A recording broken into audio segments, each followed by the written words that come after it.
evening everybody, Calm Bike here. I'm out for an evening ride with Graham.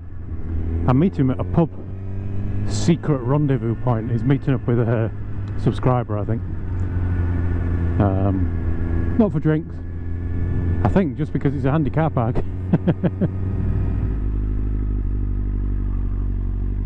Ooh, it's a thing, isn't it? Have they? Yeah. So you're a known criminal. Oh, back then. I know.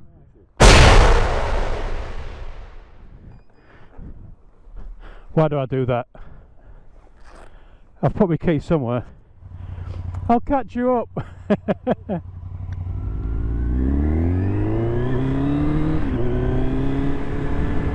Right, go and catch them up.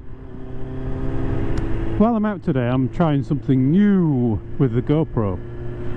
Yesterday I went to the Panopticons, which I should have put a few videos up about, and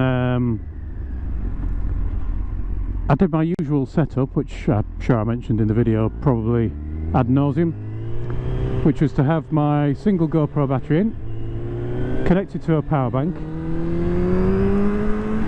because I find that it keeps the GoPro going longer because the battery's not very good. And yesterday I was turning it on and off, and I'm guessing that what was happening was that the battery would charge from the power bank while the camera was off, and then be partly powered by its own battery, partly powered by the power bank while it was recording, and everything was going fine. It seemed to do it for the whole trip. I haven't actually checked the video yet because there's a lot of it. I've got about, including the drone footage, about 100 gigabytes of footage to go through, so I've got to do that. Anyway, I thought for the route home, seeing as I wasn't really recording anything anymore, I was just going home, I thought what would be interesting to try would be not putting not stopping the camera. So I set it going and I set off home, thinking when I get home, hopefully what's happened is it's all still running and it's allowed it to run for what was another couple of hours to get back,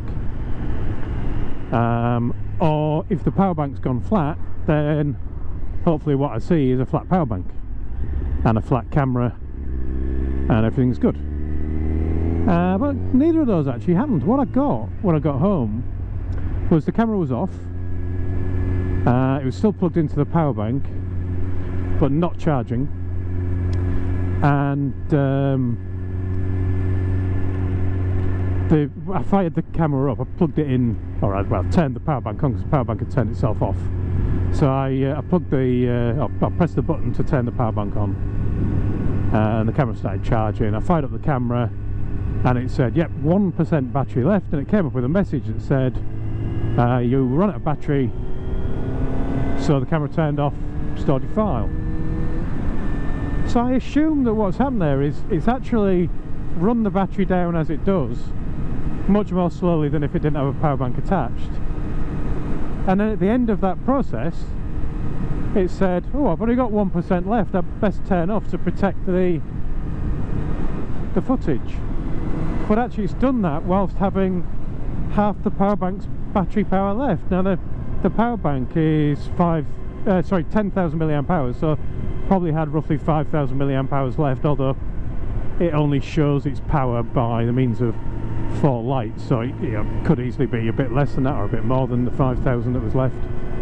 I've caught them up. But either way, disappointing that the camera clearly turned itself off, because the power bank never had any issues with that. It will carry on providing power until it runs out, or there's nothing else drawing power from it, in which case it turns itself off.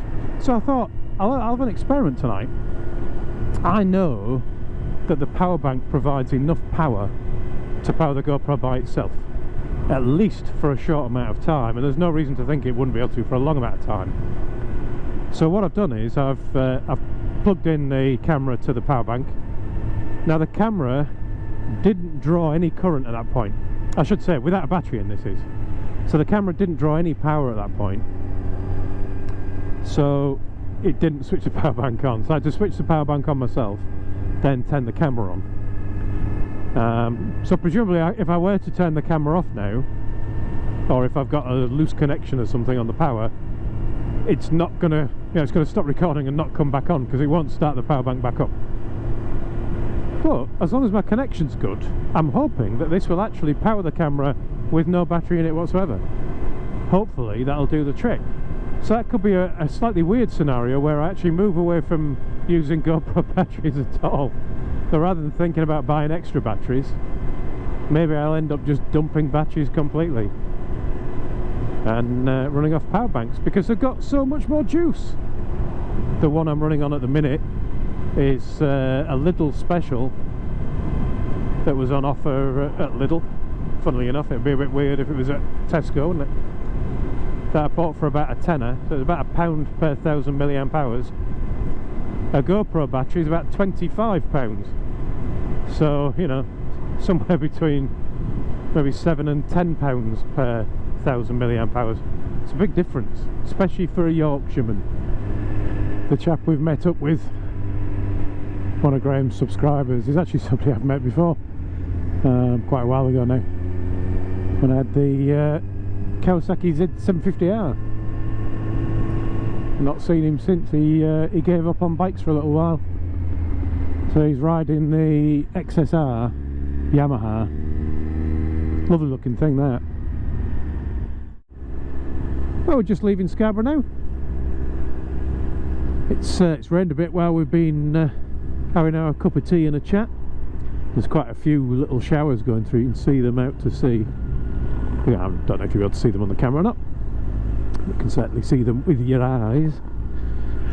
GoPro's done really well. It recorded all the way to Scarborough with no problems. Probably a good hour's recording, not really sure. Enough that it would have wiped out a GoPro battery, and yet the power bank is still showing 4 dots. Certainly, though, with no hiccups in recording or anything.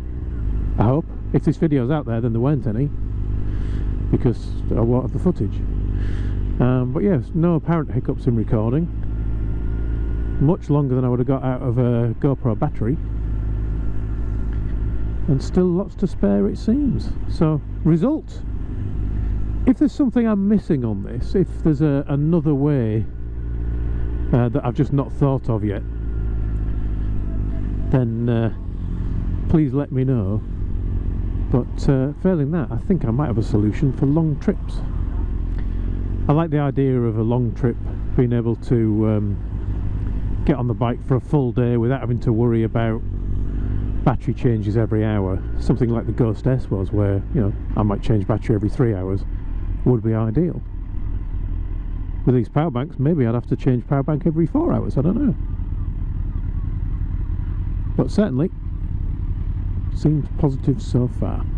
Anyway, so if you've got any other ideas, let me know in them there comments.